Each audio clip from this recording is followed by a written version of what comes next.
जाड़े की गुनगुनी और मखमली धूप खिड़की में सीधे कमरे में प्रवेश कर रही थी। मोहन जी खिड़की के पास खड़े धूप के साथ साथ गर्म चाय की चुस्कियां ले रहे थे। तभी माँ खांसती हुई कमरे में घुसी। मोहन जी के मुस्कुराते और चिंता मुक्त चेहरे को देख के बोली, अरे अब तो कुछ गंभीर हो जा। तुझे देखकर तो लगता ही नहीं कि आज तू चौथी बेटी का बाप बना है। इससे गंभीर रहने की क्या बात है माँ? बाप बना हूँ चौथी बार, कितनी खुशी की बात है। मोहन जी माँ की तरफ मुड़कर बोले, हाँ पर बेटी का बाप, और वह भी चौथी बेटी का। इस बार तो पूरी उम्मीद थी कि पोता ही होगा। कौन से देवता के चरणों में माथा नहीं टेका, कौन सी मनौती नहीं मांगी। व्रत दान तीर्थ पूजा पाठ सब बेकार हो गया। न जाने देवी देवता हमसे क्यों नाराज़ हैं। हमारा खानदान न तो आगे बढ़ पाएगा और न ही मेरे लड़के को। इससे पहले कि माँ आगे कुछ और बोलती, मोहन जी का चेहरा गुस्से से तमतमा गया। वह माँ पर लगभग चीखते हुए बोले, बस माँ, कड़वा बोलने की सारी हदें पार कर दी आपने। फिर से वही पुराना राग, पोता पोता पोता। तुम्हारी इन्हीं उजुल फुजुल अंधविश्वासी बातों की वजह से मैं किसी भी बेटी के पैदा होने पर खुशी नहीं मना पाता। घर का माहौल खराब कर देती है। आप इन घटिया और ऊंची बातों को बार बार सुनाकर ऐसी हरकतें करने लगती हैं। आपकी मानो कोई पहाड़ टूट पड़ा हो। आप पर पोता चाहिए था, आपको नहीं हुआ, पोती हुई, बात खत्म। माँ पर इन बातों का कोई फर्क नहीं पड़ा। वे और भी ऊंचे स्वर में बोली, अरे तुझे क्या, बाहर आस पड़ोस की मेरी उम्र की सारी औरतें मुझे चार बातें सुनाती हैं। सभी के एक ना एक पोता ज़रूर है। मेरा इकलौता बेटा बेसहारा ही रहेगा। बुढ़ापे में कोई दो रोटी देने वाला भी नहीं रहेगा। बस माँ, बहुत हो गया। आज कितनी खुशी का दिन है। कम से कम आज के दिन तो मेरा दिमाग खराब मत करो। और जो औरतें तुमसे अनाप शनाप बातें करती हैं उनसे कहना, अगर उनमें हिम्मत है तो आकर मेरे सामने बात करें। मैं उन्हें उनकी औकात याद दिला दूंगा। बेटियां मेरी हैं, उन्हें क्या परेशानी है। तभी बड़ी बेटी भक्ति खुशी से झूमते हुए वहां आई और चहकते हुए बोली, दादी, मैंने अपनी सारी फ्रेंड्स को बता दिया है कि मेरी छोटी बहन हुई है। मैं फिर से दीदी बन गई हूँ। हाँ हाँ, एक और भवानी आ गई। जाओ, जाकर अपनी छाती से लगा लो, भेंट लो। बच्चे से ठीक से बात किया करो माँ। मोहन जी चाय का कप जमीन पर फेंकते हुए बोली। भक्ति का हाथ पकड़ बड़बड़ाते हुए रागिनी के पास पहुँचे। वह कुछ घंटों पहले पैदा हुई बेटी को लेकर रो रही थी। यह क्या यार रागिनी, तुम भी ना, इतनी एजुकेटेड होकर फिर भी बिल्कुल पिछड़ी सोच वाली होती जा रही हो। माँ के बारे में तो पता था तुम्हें कि अगर बेटी हुई तो वे ऐसा ही करेंगी। तुम्हें मानसिक रूप से तैयार रहना चाहिए था। चलो पोंछो ये आंसू। मोहन जी रागिनी का सिर सहलाते हुए बोली, मैं जरा सी खुशी देने लायक भी नहीं रही, न माँ जी को न आपको, एक बेटा तक न दे पाई। आपको मुझे माफ़ कर दीजिए। कैसी बातें कर रही हो रागिनी? मैंने आज तक कभी तुम्हें ऐसा एहसास होने दिया कि मुझे बेटा ही चाहिए? मैं उन सब के मुंह पर ताला लगाऊंगा जो हमें बेटियों के माँ बाप होने का ताना कस रहे हैं। एक दिन ये सभी अपने कहे पर पछताएंगे, तुम देखना। मैं अपनी बेटियों को शिक्षा, संस्कार, व्यवहार में खूब काबिल बनाऊंगा।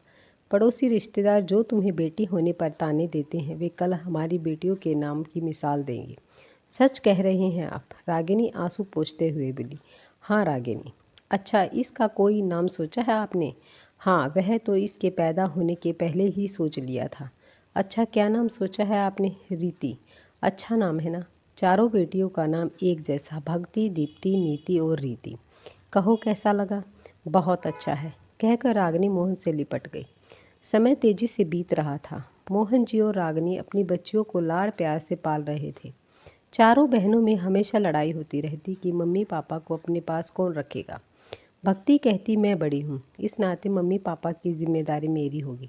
बुढ़ापे में उनका सहारा बनो। तुम तीनों अपने काम से काम रखना, समझी? इस पर दीप्ति, नीति और रीति तीनों एक साथ बड़ी बहन पर चिल्ला उठती। मम्मी पापा सिर्फ तुम्हारे ही हैं क्या? अक्सर चारों बहनें इसी बात पर झगड़ा करती रहती।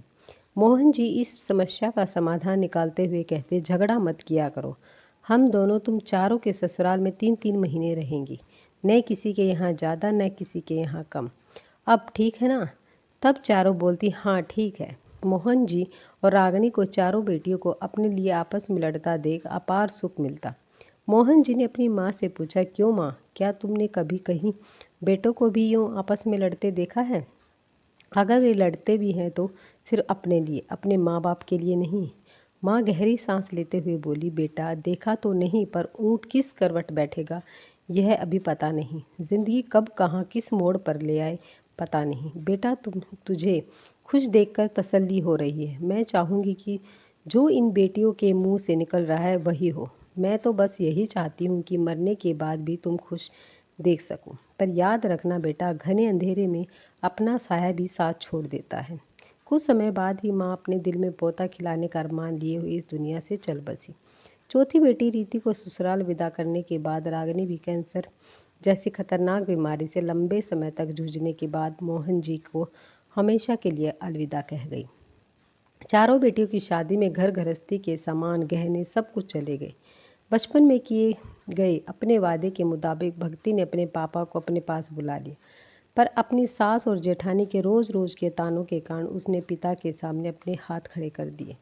एक सुबह सास का ककर सवर मोहन जी के कानों में पड़ा। कैसे कैसे भैया लोग हैं पड़े हैं इस दुनिया में, एक बार कहीं पाँव जमा लेते हैं तो आगे बढ़ने का नाम नहीं लेंगे। अरे मेहमान को मेहमान की तरह रहना चाहिए। 2-4 दिन रही, खाया पिया और चले गए तो ठीक लगता है। सास की राह पर भक्ति की जेठानी ने भी उनके सुर में सुर मिला कर कहा, पता नहीं माँ जी, कैसे लोग बेटियों के ससुराल में रहकर सुबह शाम का निवाला ठूसते हैं। मेरे भी तो पापा हैं, चाय नाश्ता ही कितने संकोच से करते हैं। वे तो कहते हैं कि मेरे लिए बेटी के ससुराल का पानी पीना भी पाप है। अगर कुछ खा पी लेते हैं तो 10 गुना देकर जाते हैं। कपड़े हों, पैसे या गहने छक कर लेते हैं। मेरे पापा को कभी मेरे यहाँ इस तरह रहने की नौबत आएगी तो उससे पहले वे चुल्लू भर पानी में डूब मरेंगे। मोहन जी अपमान और अपेक्षा से तड़प उठे। सामने भक्ति आंसू भरे खड़ी थी। उसके पापा, अब मुझसे आपकी बेइज्जती नहीं देखी जाती। हर दिन हर रात मैं घुट और तड़प रही हूँ। ये लोग मुझे गालियाँ और ताने दे, मैं बर्दाश्त कर लूँगी, पर आपका अपमान नहीं सहा जाएगा। मैंने दीप्ति को फ़ोन कर दिया है, आप उसके यहाँ चले जाइए। मोहन जी ने अपने हाथ में बैग लेकर भक्ति के सिर पर हाथ फेरते हुए कहा, सदा खुश रहो, और तेजी से बाहर निकल गए। दीप्ति के घर पहुंचने पर उन्हें लगा कि मानो यहाँ भूचाल आ गया हो। दीप्ति के ससुर चिड़ियों को चावल के दाने डाल रहे थे। उसकी सास रसोई से ही चिल्लाती हुई बोली, चावल कितना महंगा है, पता भी है ना आपको? कहीं से कोई एक्स्ट्रा कमाई नहीं है। महंगाई दिन ब दिन बढ़ती जा रही है। एकाएक पैसा छाती से लगा कर रखना पड़ता है। इतनी भी हैसियत नहीं है कि काम वाली लगवा सकूं। सारा काम खुद ही करना पड़ता है। बहू भी आई है तो ऐसी एकदम निकम्मी कामचोर, बस दिन भर बकरियों की तरह खाती रहती है और अजगर की तरह सोती है। फिर कुछ बड़बड़ाती हुई दीप्ति की सास रसोई से बाहर आई। घर के दरवाजे के सामने मोहन जी को देखकर ठिठक गई। अरे भाई साहब, आप आइए ना अंदर, वहाँ क्यों खड़ी हैं? देखिए ना, आपके समधी को केवल शाह खर्ची ही सूझती है। मैं एक एक पैसा बचाने के लिए रात दिन किए रहती हूँ, और ये हैं केवल लुटाते रहते हैं। हमारी हालत तो ऐसी है भाई साहब कि अगर इस समय कहीं से कोई मेहमान आकर टिक गया तो हमें खाने के लाले पड़ जाएंगे। मोहन जी अवाक। उन्हें लगा मानो किसी ने उनके गाल पर करारा तमाचा मारा हो। चाय पानी पूछने के बजाय दीप्ति की सास ने सीधे सीधे मोहन जी से पूछा, वैसे कितने दिनों तक रहने आए हैं आप यहाँ? व्यवस्था करनी पड़ेगी ना? मोहन जी घबरा उठे। कांपते स्वर में बोले, नहीं नहीं समधन जी, मैं यहाँ रुकने थोड़ी ना आया हूँ, भक्ति के यहाँ से आ रहा हूँ। सोचा दीप्ति के भी हाल चाल लेता चलूँ। अच्छा अच्छा कहकर उन्होंने सुकून भरी सांस ली।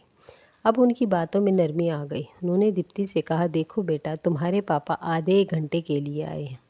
चाय पानी नाश्ता अच्छे से करा देना, तो खाना भी पैक कर देना। अच्छा भाई साहब, मैं चलती हूँ, बहुत काम पड़ा है।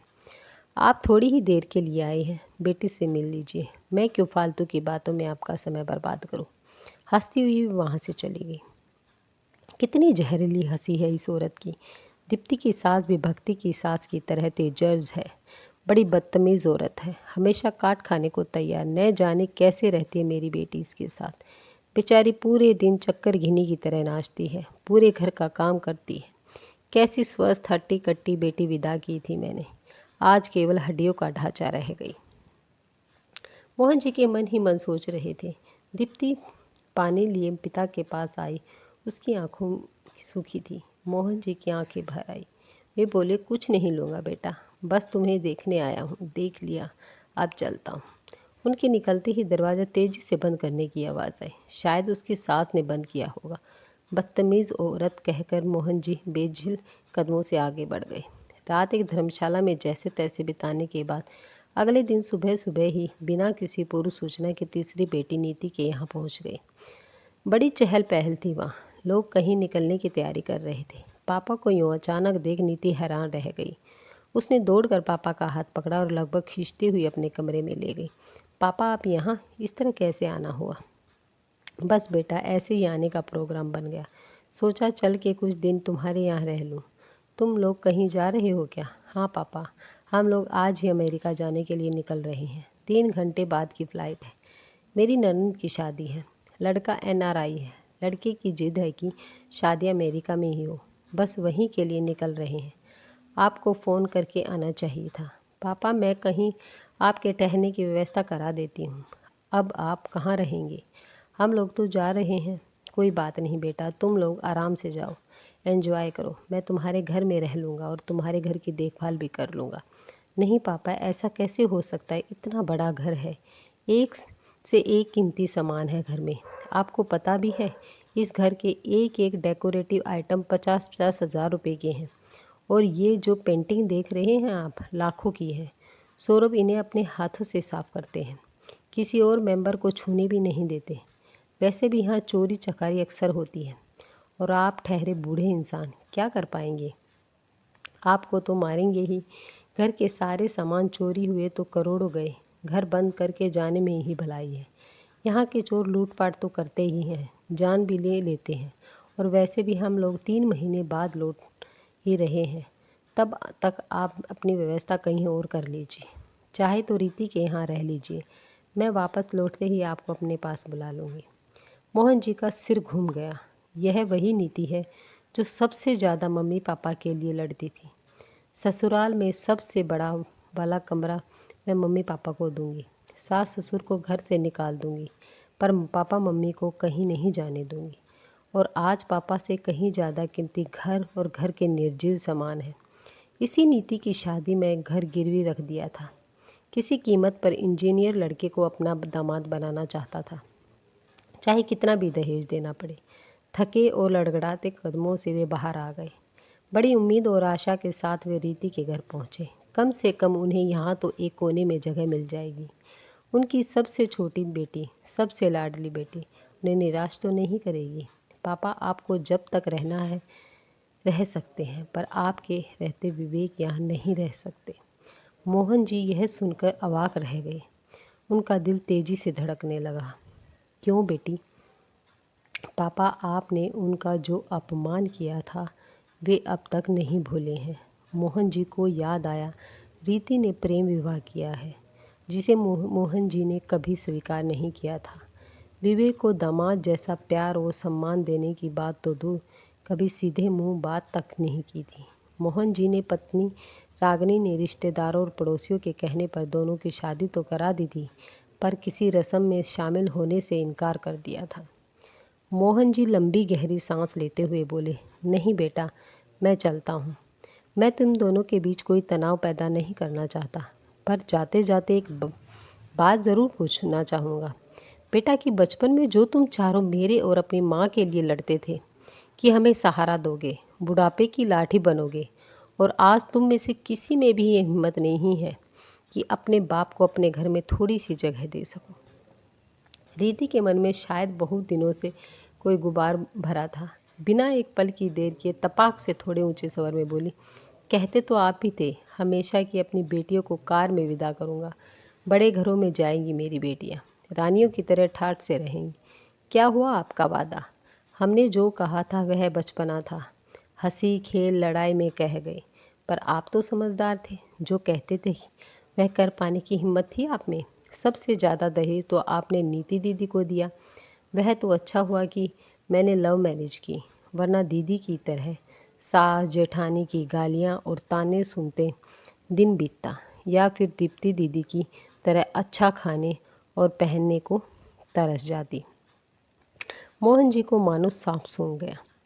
कांटों तो खून नहीं। उन्हें ऐसा प्रतीत होने लगा मानो पूरी दुनिया का अंधकार सिमट कर उनकी आंखों के सामने आ गया हो। अच्छा हुआ रागिनी यह सब देखने से पहले ही मर गई। उनका मन किया कि फूट फूट कर रोए, ज़ोर ज़ोर से चिल्लाए, मगर यह सब करने का क्या फ़ायदा। न तो कोई उनके आंसू पोंछने वाला है और न ही कोई उन्हें सुनने वाला। आज उनका विश्वास झूठा साबित हुआ। बेटियों के बाप का गर्व चकनाचूर हो गया। रागिनी का रोना, माँ के ताने, पड़ोसियों रिश्तेदारों के व्यंग सब सच हो गए। माँ ने ठीक कहा था, जिंदगी कब कहाँ किस मोड़ पर ले जाए पता नहीं। घने अंधेरे में अपना साया भी साथ छोड़ देता है। इतने वर्षों में तो आज पहली बार मोहन जी को बेटा न होने की कसक हुई। उनका कलेजा जैसे छलनी हो गया। आज मोहन जी झूठे साबित हो गए। आज उन्हें आभास हुआ कि वे जीवन की किस मरीचिका में जी रहे थे। उनकी चारों बेटियां चार गहरी खाइयां नजर आने लगी। हर तरफ गहन अंधकार। जीवन का सबसे दुखद अध्याय उनके सामने था। अब इससे बुरा क्या हो सकता है। उनके सामने की सारी दुनिया जैसे घूमने लगी। वे गश खाकर नीचे गिर पड़े। होश आने पर देखा लोग उन पर पानी के छींटे मार रहे हैं।